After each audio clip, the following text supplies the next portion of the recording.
जय श्री राधे कृष्ण साथियों। मैं भी कृष्ण ज्ञान सारा चैनल में आपका स्वागत करती हूँ। कैसे हैं आप? आपके अच्छे स्वास्थ्य और सुखद जीवन की मंगल कामना करती हूँ।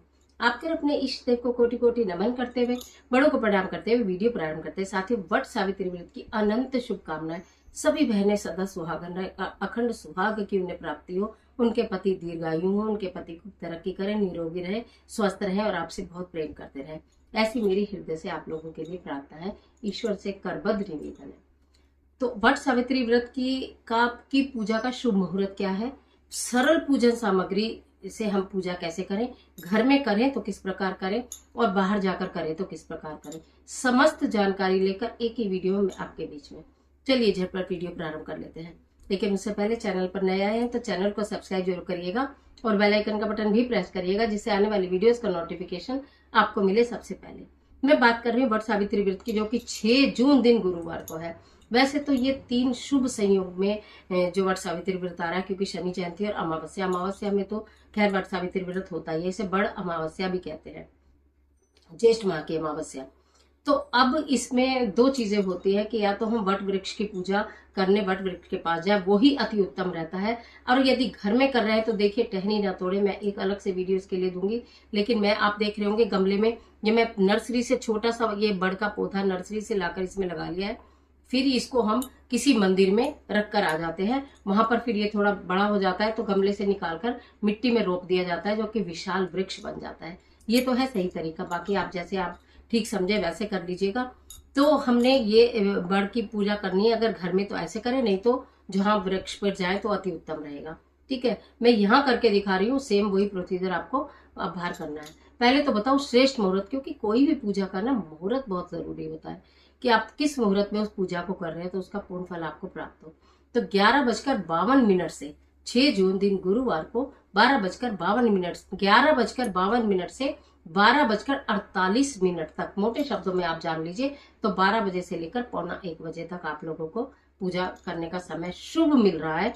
यूं तो आप किसी भी समय पूजा कर सकते हैं अपनी सुविधा के अनुसार, मन के भाव अच्छे होने चाहिए। कहा जाता है, प्राचीन कथा जो प्रचलित है कि सावित्री ने इस दिन अपने पति सत्यवान के प्राण बचाए थे यमराज से।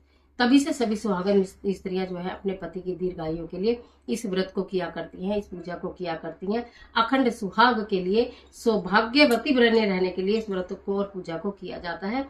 माता सावित्री से प्रार्थना की जाती है कि जिस प्रकार आपने अपने पति के प्राण बचाए, ऐसा ही सताप हमारे अंदर। वट वृक्ष से हाथ जोड़कर प्रार्थना की जाती है, हे वट वृक्ष जिसकी छाया में सावित्री सत्यवान को गोदी में लेकर लेटी थी और उनके प्राण बचा लिए थे, हे वट वृक्ष हमारे पति की भी रक्षा करना। ये इसका मतलब आपका वो होता है। तो प्रातःकाल नहा धोकर सच वस्त्र धारण करें, 16 श्रृंगार करें, खूब साज संवर के। देखिए मेहंदी थोड़ी मेरी तो हल्की हो गई है अभी, मेहंदी लगाइए आप, खूब सारी चूड़ियां पहने, श्रृंगार करें। ये सारा तैयारी करके लाल रंग के चुन्नी तो आप अवश्य ले लीजिए। फिर आप जाइए वट वृक्ष के पास पूजा करने के लिए। सामग्री बिल्कुल सरलतम बता रही हूँ। एक आपको दिख रहा होगा ये मिट्टी का घड़ा आपको लेकर जाना है, जल है इसके अंदर, और इसके अंदर मैंने थोड़ा मीठा डाला है, बाद में हम इसमें शहद भी डालेंगे। और ये जो जल है ये हम वहीं वृक्ष के नीचे ही रखकर आ जाएंगे खुला। इसके पीछे भी लॉजिक बता रही हूँ क्या कि हम ये जल इसलिए रखकर आते हैं, एक तो मिट्टी का पात्र हमारा मंगल ऊंचका करता है, दूसरा इसमें ये जो जल देवता है इनका वास है, तीसरा ये मान्यता है कि प्यास से व्याकुल होकर सत्यवान जो थे वो मूर्छित हो गए थे। तो हम ये घड़ा मिट्टी का वहां रखकर आते हैं वट वृक्ष के नीचे, जिससे कि कोई भी राहगीर, कोई भी, क्योंकि मटके में पानी है तो स्वच्छ ही माना जाएगा, कोई भी जो राहगीर है वो प्यासा ना हो। और मान्यता ये है कि वट वृक्ष के नीचे अगर की जड़ में अगर ये जल का भरा हुआ पात्र रख देते हैं तो पति की अकाल मृत्यु भी नहीं होती है। तो ये इस मान्यता के साथ है, इसलिए आपको इसको लेकर जरूर जाना है। एक हमें जल का लोटा छोटा और लेके जाना है जिससे हम पूजा करेंगे। ठीक है, कुछ हमें फल लेने होते हैं, बिल्कुल सरलतम वो चीजें बता रही जो आपके घर में उपलब्ध होंगी। ठीक है, केवल ये कुछ फल रख लीजिएगा, मौसम के फल है, कुमकुम रोली है ही है, कच्चा सूत जिसका बहुत महत्व है, ये कच्चा सूत जरूर देखिए दुकान पे मिल जाता है ले लीजिएगा। ये थोड़ा सा कलावा है, दीपक है। अब ये देखिए हमने क्या किया है, यहाँ पर एक तो हमने गौरी और गणेश जी को स्थापित किया है, आपको दिखा देती हूँ मैं। ये देखिए मैंने ये गौरा जी बनाई है, मैंने तो आटे से बनाई है, आपको अगर मिट्टी से या किसी चीज से बनानी हो तो बना लीजिएगा।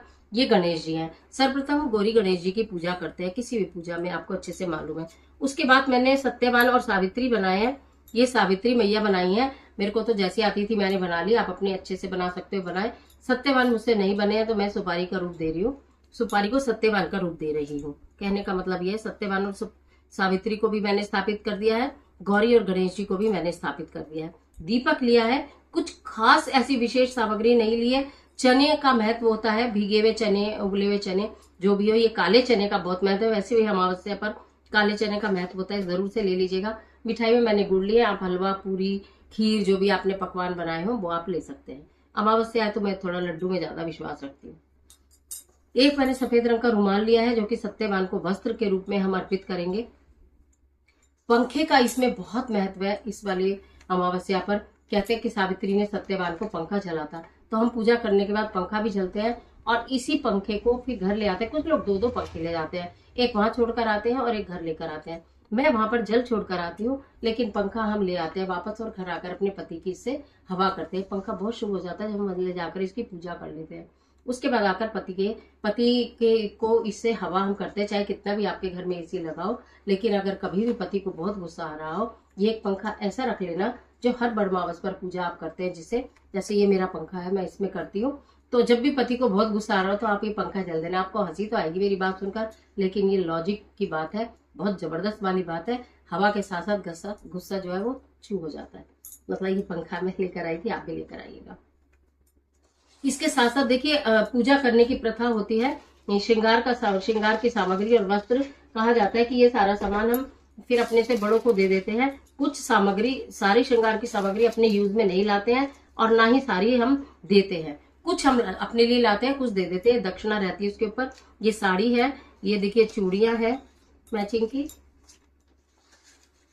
ठीक है ना। साड़ी के साथ चूड़ी हो गई है। एक मैंने ये क्रीम थी थोड़ा मॉइस्चराइजर, वो रख लिया है। नेल पेंट रख लिया है, सिंदूर रख लिया है, बिंदी हो गई, मेहंदी हो गई। ये जो खास चीजें जो मेरे पास थी वही रख ली। ये दक्षिणा हो गई, आप जितने भी यथाशक्ति संभव रख सकते हैं। ये मैंने छोटा सा गजरा ले लिया। देखिए, जैसे हम खुद श्रृंगार करते हैं ना, हम ऐसे सावित्री माता के लिए मन से श्रृंगार लेकर जाते हैं, ठीक है, कि भाई हम वो भी इतनी तरह से सजे, तो बालों में गजरा लगाए, बहुत खूबसूरत लगता है। तो ये मैंने सारा सामान लिया है। ये सारा का सारा सामान में से आप कोई भी एक दो चीज वहां पर छोड़कर आ सकते हैं। यानी कि आप चाहे तो क्रीम छोड़कर आ सकती है, आप चाहे तो नेल पेंट छोड़कर आ सकती हैं, आप चाहे पहले तो सारा चढ़ाएंगे, फिर आप चाहे तो मेहंदी छोड़कर आ सकती हैं, बस सिंदूर छोड़कर नहीं आना है, ठीक है। सिंदूर जरूर लेकर आएगा, चूड़ी और ये साड़ी वस्त्र जो है। अगर आपने कोई छोटी सी चुन्नी ली है तो आप भले ही वहां पर छोड़ाएं। अगर आप साड़ी लेकर जा रही हैं तो ले आए और अपने घर के किसी बड़े को फिर सामग्री और ये दक्षिणा रखकर उसको पैर छूकर आप दे दीजिएगा और मन ही मन प्रार्थना कीजिएगा कि मुझे अखंड सौभाग्यवती रहूं, इसका ये आशीर्वाद है, और वो देते भी हैं। ठीक है, चलिए झटपट पूजन प्रारंभ कर लेते हैं। मैंने सारी तैयारी वैसे ऑलमोस्ट कर ली है, तो ये मैंने कुमकुम को घोल लेती हूँ फटाफट से। सबसे पहले हम गोरा जी की पूजा करेंगे, तिलक लगा दिया, फिर गणपति जी को टीका लगा देंगे, फिर सावित्री जी को हमने टीका लगा दिया, सत्यवान को टीका लगा देंगे, ठीक है ना। वट वृक्ष के पत्तों पे, वैसे कहा तो ये जाता है कि वट वृक्ष के पत्तों की माला पहनकर पूजा करनी चाहिए। 5 या 7 पत्तों का ले लीजिएगा। ये देखिए, अभी नया नया मैं नर्सरी से लाई हूँ ना, तो अभी ये जड़ पकड़ने में इसको समय लगेगा, इसीलिए आपको ऐसा दिखाई दे रहा होगा, ठीक है। सब चीजों में हमने तिलक लगा दिया है और उसके बाद यहाँ सावित्री जी को भी लगा दिया, गोरा जी को भी लगा दिया। इनके चरणों में प्रणाम करते हुए फिर ये तिलक जो है अपने मस्तक पर आप लगा लीजिएगा और मांग में भी लगा लीजिएगा।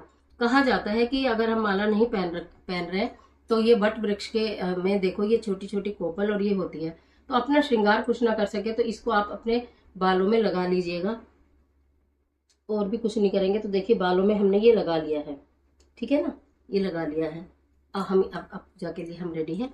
ये हमने ये लगा दिया। उसके बाद हम क्या करेंगे, इनको वस्त्र स्वरूप कलावा जो होता है ना, ये वस्त्र का ही रूप होता है, तो हम ये इसमें इनको कलावा पहना देंगे।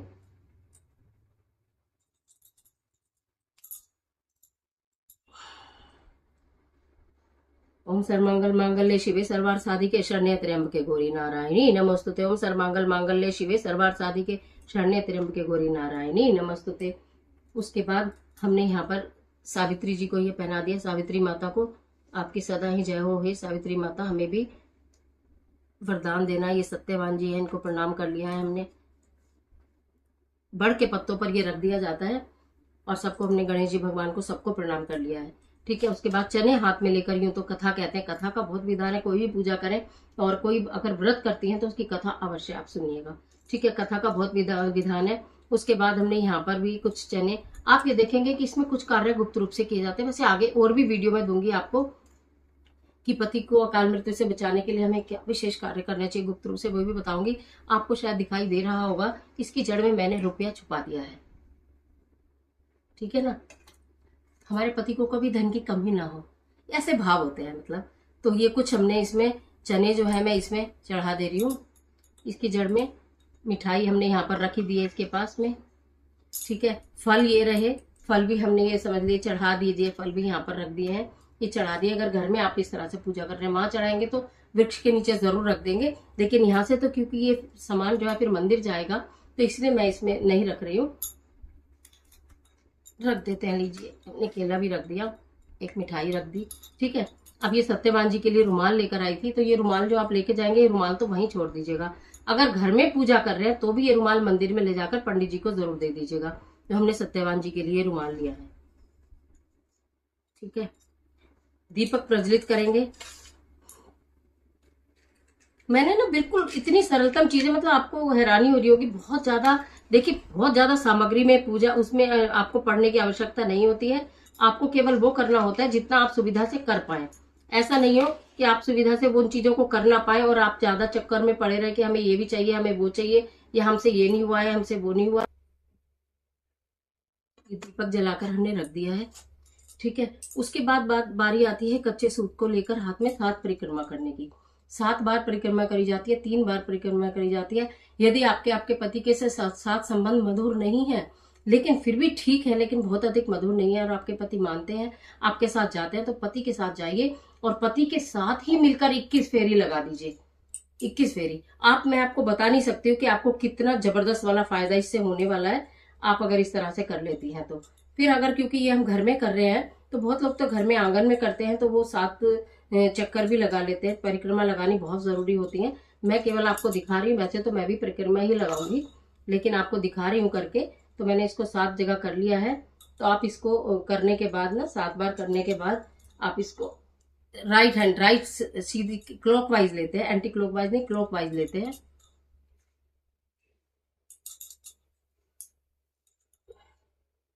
ये क्योंकि ये जो है ना धागा 5 तार का है, ठीक है ना। तो फिर आप इसको ना, हमें तोड़ना नहीं होता है, इसको वहीं छोड़ देते हैं। अगर पहले तोड़ लो तो तोड़ लो, लेकिन बाद में इसमें लगाने के बाद तोड़ना नहीं होता है, ठीक है। उसके बाद ये श्रृंगार की सामग्री अर्पित कर देते हैं। सारी की सारी श्रृंगार की सामग्री है, भेंट कर देते हैं, अर्पित कर देते हैं। सदा सुहागन रहने की प्रार्थना कर लेते हैं इस सामग्री के साथ कि हे सावित्री माता, हे गौरा मैया, मैं सदा सुहागन रहूं, जब तक मैं इस पृथ्वी पर रहूं मेरा सुहाग अखंड रहे। जब भी मैं अपने दूसरे लोक को जाऊं तो मैं सुहागन ही जाऊं। ऐसी प्रार्थना करते हुए आपको ये कर देना है। उसके बाद ये करने के बाद फिर आप बैठिए इत्मीनान से, हाथ में पुस्तक लीजिए, कथा पढ़िए सत्यवान सावित्री की, किस प्रकार सावित्री ने सत्यवान जी के प्राण बचाए। यमराज जब आए तो उन्होंने किस प्रकार वर मांगे अपने सास ससुर के लिए। देखिए ये कहानी प्रेरणा भी देती है कि केवल इंसान को सेल्फिश नहीं होना चाहिए, यानी अपने ही विषय में नहीं सोचना चाहिए। उन्होंने सबसे पहले अपने ससुर के लिए राज्य मांगा, और अंधे थे उनके लिए स्वास्थ्य मांगा, उनके लिए आंखें मांगी, फिर उसके अपने लिए 100 पुत्र मांगे। तो इसलिए ये हमेशा अपने से कहते हैं, जब अपने से बड़ों के लिए बारे में अच्छा सोचते हैं तो ईश्वर हमारे लिए अच्छा स्वतः कर देते हैं। ये जो जल है इसके अंदर थोड़ा शहद मैंने बताया था हम जरूर डालेंगे। रिश्तों में भी मिठास आएगी, रिश्तों में बहुत मिठास आएगी, इससे आपके जीवन में बहुत मिठास आएगी। थोड़ा सा शहद इसमें डाल दीजिएगा। जल में मैं मीठा डाल के रखी थी पहले से भी, तो आप जल में मीठा डालिए। ये सारा देखिए मैंने बहुत जल्दी करके बताया है, और लेकिन आपको मैं आशा करती हूँ सब समझ में भी आ गया होगा कि आपको इस तरह करना। और अगर बाहर कर रहे हैं तो वृक्ष में घूम के परिक्रमा करते हुए कच्चे सूत से, उसको तोड़ना नहीं होता। फिर अगर ये बचा भी है तो इसको वहीं की वहीं छोड़ देते हैं, भूल कर भी मत तोड़िएगा। वृक्ष की जड़ में ये रुपया जो मैंने दबाया था, आप वृक्ष की जड़ में दबा दीजिएगा जरूर से जरूर, ठीक है। और श्रृंगार की सामग्री अर्पित करिएगा, फल वहीं पर छोड़कर आइएगा। अगर आप कोई पुष्प लेंगे तो छोड़कर आइएगा। ये जो चने के दाने, बहुत लोग परिक्रमा करते हुए एक एक चना भी छोड़ते जाते हैं, नहीं तो आप कहानी कहते हैं, तब ये चने लेकर हाथ में फिर कहानी कहते हैं, और चने जो है फिर इसकी बड़ की जड़ में छोड़ दिए जाते हैं, ठीक है। व्रत से पहले संकल्प आप जरूर लेंगे, जैसा कि मैं हमेशा ही बताती हूँ कि थोड़ा सा अपने जल हाथ में ले लेना है, और एक पुष्प और चावल लेकर जल हाथ में लेके संकल्प लेते हैं, अपना नाम बोलते हैं, और अपने पति का नाम बोलते हैं, अपना स्थान बोलते हैं, अपनी आयु बोलते हैं कि मैं आज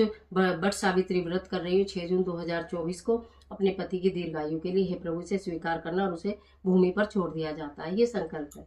ठीक है, तो इस तरह से ये सारी पूजा समाप्त करने के बाद, कथा कहने के बाद हाथ जोड़कर प्रार्थना करिएगा अपने पति की दीर्घायु के लिए, उनके अच्छे स्वास्थ्य के लिए, उनकी तरक्की के लिए, उनकी उन्नति के लिए।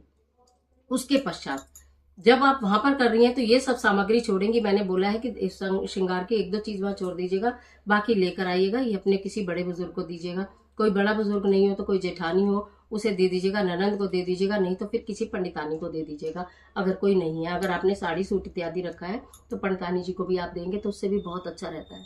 इसके बाद आपको घर में, अब आपने घर में बाहर तो मैंने बता दिया कि दीपक ये बिल्कुल वापस लेकर नहीं आना है। एक और जबरदस्त वाली चीज बता देती हूँ, जैसे ये मिट्टी का दीपक है, मिट्टी का ही दीपक जलाना है, ये भी मैंने आपको बता दिया। जब आप पूजा कर चुकेंगे तो वहां पर ना इस दीपक से काजल बनाना, ध्यान से देखिए काजल कैसे बनाना है, ये देखिए इस तरह से हम जब इसको लगा लेते हैं ना इसकी लो में, तो यहाँ काजल बनना प्रारंभ हो जाता है। जब काजल बनना प्रारंभ हो जाएगा, आप कथा कर रहेंगे तो इसको स्पून को किसी सहारे से लगा दीजिएगा, इसमें जोत भी जलती रहेगी और काजल भी बनता रहेगा। उसके बाद परिक्रमा कर लीजिएगा, प्रार्थना करिएगा, तब भी ये काजल को बना लीजिएगा। जब ये काजल बन जाएगा तो इस काजल को अपने घर में लेकर आइएगा। आप देख रहे हैं ये काजल बन गया है। ठीक है, घी का दिया था, घी के दिए से, देसी घी का दिया था, उससे देखिए हमने काजल बना लिया है और इस काजल को आप अपने घर लेकर आएंगे। ये काजल मैं बताऊं इतना अद्भुत है, ये काजल इसको लेकर आएंगे और ये जो जल हमने इसकी जड़ में मैं ऐसे आपने जल चढ़ा दिया था, जो जल बचा था उसको आप लेकर आए अपने घर। तो घर में एंटर करने के पहले घर के इधर और उधर थोड़ा थोड़ा जल छिड़क देते हैं। उसके बाद भी इसको खाली घर में नहीं लाते हैं, इसके अंदर थोड़ा सा जल बच जाता है। अंदर घर में आने के बाद इस जल को सारे में छिड़क देते हैं और थोड़ा सा जल अपने ऊपर, अपने पति बच्चों जो भी है उनके ऊपर छिड़क देते हैं, तब जाके ये जल खाली होता है। घर से वहां से खाली लोटा लेकर नहीं आना, इसको वहां पर छोड़ कर आना है। अगर आपने घर में पूजा की है तो ये काजल तो आप रख ही लेंगे। इसका उपाय बता देती हूँ। ये काजल, अगर आपको ऐसा लगता है कि हमारे पर कर्जा बहुत है, परेशानी बहुत है, रोग है, बीमारी है, या पति डिप्रेशन में चले जाते हैं, या पति कहना नहीं मानते हैं, पति को जल्दी जल्दी नजर लग जाती है, हमें किसी की हाय लग जाती है, बदुआ लग जाती है, तो ये काजल जो है ना किसी डिब्बी में ज्यादा भी बना सकते हो। मैंने तो आपको एग्जाम्पल के लिए दिखाया कि थोड़ा सा बनाए, तो ज्यादा भी काजल बना सकते हो। फिर इस काजल को जरा सा ना यहाँ पर लगा दिया करें, पति के अपने भी लगा सकते हैं। ठीक है, तो ये काजल का भी अद्भुत प्रयोग है, इसे भी कर लीजिएगा आप। वहां पर तो मैंने बता दिया, फल आपको वहां पर छोड़कर आने हैं, श्रृंगार की 1-2 चीज वहां पर छोड़कर आनी है। ठीक है, बाकी ये सब आपने जो गौरी, गणेश और सत्यवान सावित्री बढ़ के पत्ते पर बनाए, ये भी आपको वहां पर छोड़कर ही आने हैं, और रुमाल भी आपको वहां पर छोड़कर ही आना है। घर में जब आप कर रहे हैं अगर पूजा, तो ये जो गमला है इसमें मैंने तो नया पौधा लगाया है, इसे ले जाकर मंदिर में रख दीजिएगा। ठीक है, ये आपको किसी वृक्ष के नीचे रखकर आना। अगर आपको वट वृक्ष नहीं मिल रहा है तो किसी भी वृक्ष के नीचे, पीपल वृक्ष के नीचे रख दें तो अति उत्तम रहेगा, क्योंकि अमावस्या है। नहीं तो किसी मंदिर में रख दीजिएगा। ठीक है, इसको किसी मंदिर में रख दीजिएगा। ये अपने किसी बड़े बुजुर्ग को दे दीजिएगा, पैर छू के अपने पति के पैर छुइएगा और पंखा झलिएगा। जब आप ये सारी पूजा कर ले तो आप इस भाव से पंखा झलिएगा कि जैसे आपके जीवन में से सारी समस्याएं हवा हो रही हैं, सारे दुख हवा हो रहे हैं, सारे कष्ट हवा हो रहे हैं। इस तरह से फिर ये पंखे को भी वापस ले आइएगा। मतलब मैं तो वापस ले आती हूँ, आपने अगर धो लिया तो एक पंखा वहीं छोड़ देना, एक वापस ले आना, और घर आके अपने और अपने पति की इससे हवा करना। इस पंखे को साल भर यूज करना, पूरे साल यूज करना, हमेशा यूज करना। ये मेरा बहुत पुराना पंखा है, मैं हर साल इसे यूज करती हूँ। ठीक है, नया खरीद के नहीं लाती हूँ। तो इसी पंखे से अपने पति को आप हवा करेंगे। जब जब परेशानी आए, जब जब कष्ट आए, जब जब वो चिंता में हो, जब वो परेशानी में हो, तो इस पंखे से हवा करना और माता गौरा से प्रार्थना करना, भगवान शिव से प्रार्थना करना, ब्रह्मा जी से प्रार्थना करना, विष्णु जी से प्रार्थना करना कि मेरे पति के जीवन की सारी समस्याओं को वो हवा कर दे। ठीक है, तो ये सारी सामग्री आपको अपने पास ही रखनी है, मतलब देनी है किसी को। पंखा तो अपने पास हमेशा के लिए रखना ही रखना है, ये मंदिर में रख देना। आशा करती हूँ सारी सामग्री बिल्कुल आसान चीजें थी, 4-5 चीजें कुल मैंने ली है, इन्हीं से पूरी पूजा होगी। कथा जरूर कर लीजिएगा सत्यवान सावित्री वाली, और ये कथा पूरी सामग्री सहित पूर्ण हो गई। शुभ मुहूर्त मैंने आपको बता दिया। वट सावित्री व्रत की आपको अनंत शुभकामनाएं। आशा करती हूँ आपको काफी हद तक समझ में आ गया होगा। आज के लिए इतना ही, इजाजत दीजिए। आशा करती हूँ वीडियो आपके लिए बहुत उपयोगी साबित होगी। मिलती होकर जबरदस्त वीडियो के साथ, तब तक हंसते रहिए, मुस्कुराते रहिए, अपना और अपने अपनों का ख्याल कीजिए। वीडियो अच्छी लगे तो लाइक कीजिए, जितना चाहे अपने फ्रेंड के साथ शेयर कीजिए, और कमेंट बॉक्स में अपने इष्ट देव का स्मरण करना बिल्कुल मत भूलिए। ईश्वर आपकी मदद।